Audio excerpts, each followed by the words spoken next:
Hello, hello everyone! Welcome back to another episode of our English Masterclass. I'm Sarah, and as always, I'm joined by the one and only Alex. Today, we are tackling a topic that makes almost every student's head spin, the battle between I did and I have done. I did, I have done, I have did. Ah! Hi everyone. Sorry, I'm a bit of a mess today. My to-do list is a mile long and I'm losing my mind. Sarah, whoa, slow down there, Captain Chaos. You look like you've been through a storm. What's going on with all these papers? I'm trying to organize my day, Sarah. Look, I've written 10 emails, I've checked the schedule 5 times, and I've drunk so much coffee that I can see through time, but I'm still not finished. Pause for you to repeat. I've written, I've checked. Perfect! Did you hear that? Alex just gave us 3 perfect examples of the present perfect. He said, I have written, I have checked, and I have drunk. Wait, did I? I was just complaining. Why did I use that have thingy? Because you were talking about life experience and results in an unfinished period of time, your day. It doesn't matter exactly when you wrote the emails. What matters is that the job is done now. Okay, I think I get it. But earlier, my boss called and asked when I sent the report. I told him I sent it at 9 a.m. Was that wrong?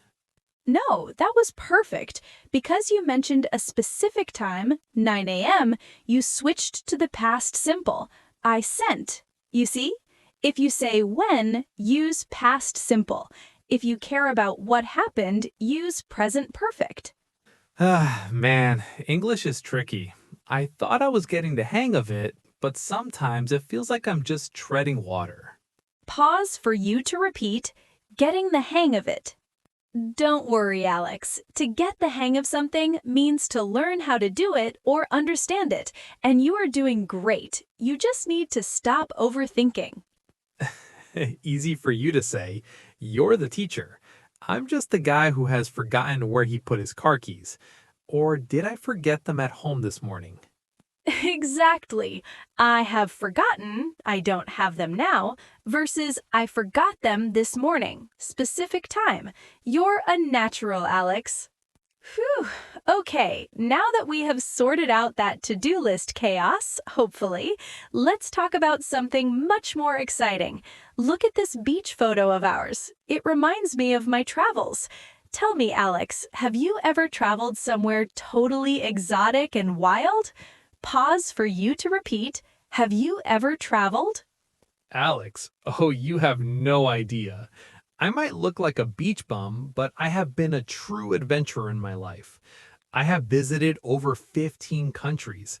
I have climbed mountains in Peru, I have eaten street food in Bangkok, and I have even survived a desert storm in Egypt. Sarah. Wow, Alex. Did you hear that, everyone? He is on fire. I have visited, I have climbed, I have eaten. He's using the present perfect perfectly. Why? Because these are his life experiences. We don't care when he did them, we just care that he has those memories in his life trophy cabinet. Exactly, it's my trophy cabinet of memories. But wait, Sarah, I remember when I was in Egypt, it was exactly 3 years ago. If I talk about that specific trip, do I still use have? Like, I have been to Egypt 3 years ago? Sarah.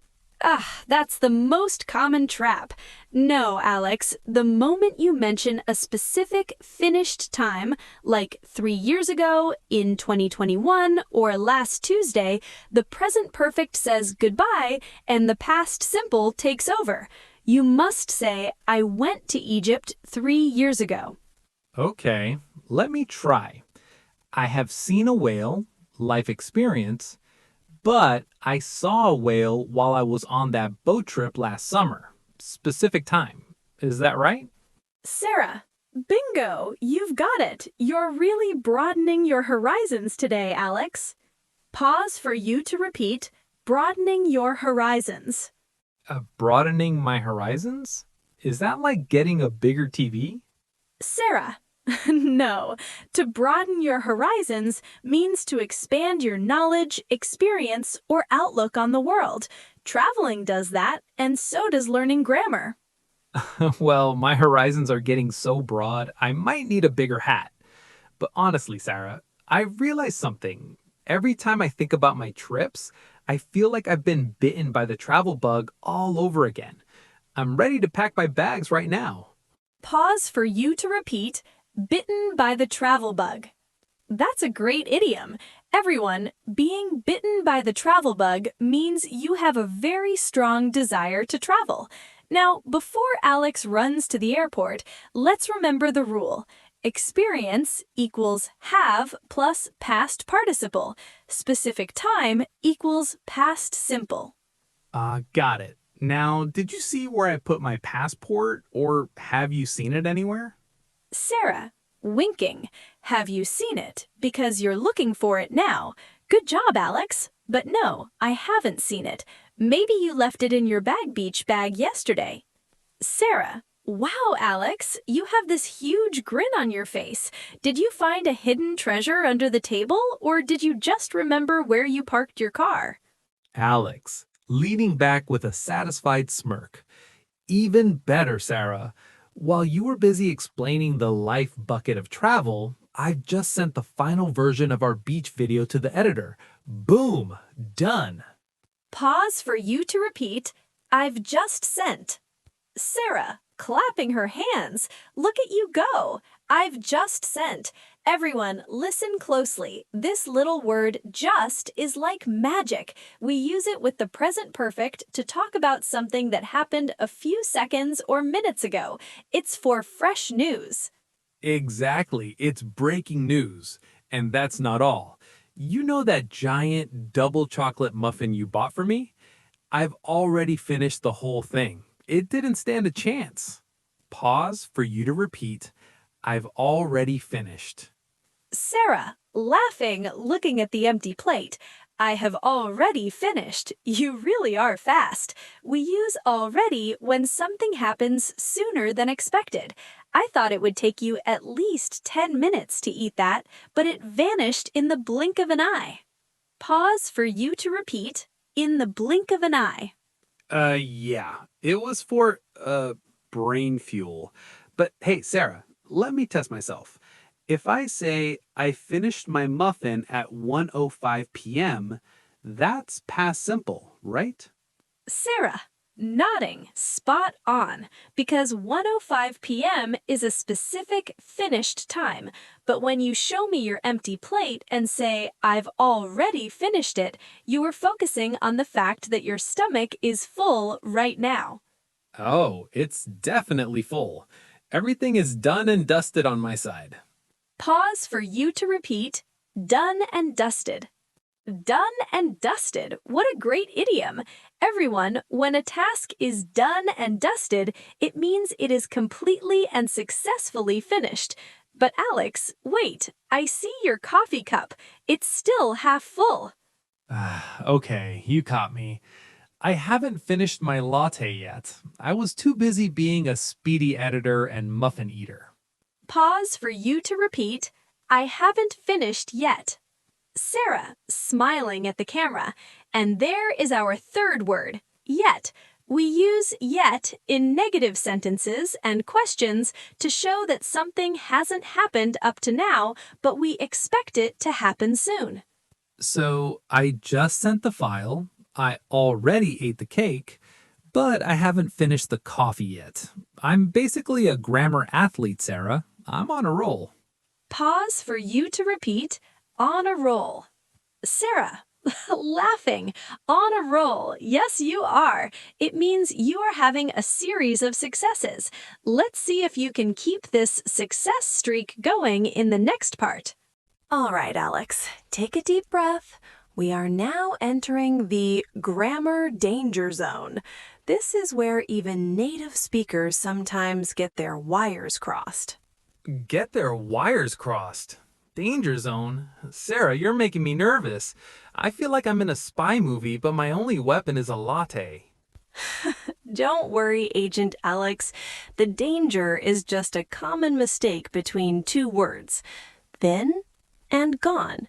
People use them interchangeably, but in the present perfect, they tell two completely different stories.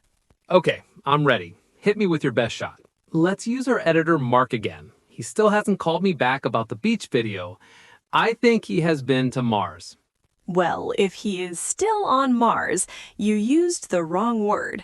If Mark is currently on a red planet far away, you must say he has gone to Mars. Wait, so if I say he has gone to Mars, it means he's not coming back for dinner? Exactly. Gone is like a one-way ticket. He went there and he is still there. But if Mark goes to Mars, takes a few selfies, and then flies back to Earth to finish our video, then you say he has been to Mars. Oh, so Ben is like a round trip. You go, you see, you come back. It's a life experience. Like, I have been to the dentist, meaning my teeth are clean, and I'm back home eating cookies. Bingo! You're on fire today! But here's where it gets tricky. If you are standing here in the cafe, can you say, I have gone to Italy? No, because if I had gone to Italy, I would be eating pizza in Rome right now, not drinking coffee with you in this cafe. I have to say I have been to Italy. Perfect. You've finally wrapped your head around it. Wrapped your head around it. Wrapped your head around it means you finally understood it. I'm a genius. But wait, Sarah, what about the time trap we talked about? Can I say Mark has gone to the moon yesterday? No, stop. Danger. Remember our golden rule? The present perfect and yesterday are like oil and water. They do not mix. Right. I keep forgetting. If I mention the time, I have to throw the have into the ocean and go back to square one. Back to square one. Exactly. If you say yesterday, you must use the past simple. Mark went to the moon yesterday. But if you just want to explain why he isn't answering his phone now, you say he has gone to the moon. Man, this is like mental gymnastics. But at the end of the day, it's actually pretty simple. At the end of the day, another great idiom. It means when everything is considered. And the bottom line is, know specific times with have, and remember the return ticket for been. Got it. Been equals back, gone equals still there, time equals no have. I think I finally got the hang of it, Sarah. Shall we give our friends a test to see if they've been listening? Well, look at the time. The sun is setting and we have covered a lot of ground today. Alex, how do you feel? Do you still feel like a grammar ghost? Not at all, Sarah. Honestly, I feel like a weight has been lifted off my shoulders. I finally understand that if I want to talk about my life, I use present perfect. But if I want to tell you exactly when something happened, I use past simple. That's my star student. Everyone, remember, present perfect, I have done, focuses on the result, experience, or an unfinished time. Keywords just, already, yet, ever, never. And don't forget the return ticket. Been means you came back. Gone means you're still there. Mark, if you're listening, I know you've gone to the beach, but please come back and finish the video. I'm sure he will, Alex. You've done a great job today. I think it's time to call it a day. Pause for you to repeat. Call it a day. Call it a day. I like that one. It means we've done enough work for now and it's time to stop. And you know what they say, practice makes perfect. Pause for you to repeat. Practice makes perfect. Exactly. So, everyone at home, keep practicing these sentences. If you enjoyed this masterclass, please hit the like button and subscribe to our channel so you never miss a lesson with us. And don't forget to comment below. Tell us your quiz score and write one thing you have done today. I'll go first. I have finished my biggest English lesson ever. See you in the next adventure. Goodbye, everyone. Bye, guys. See you later.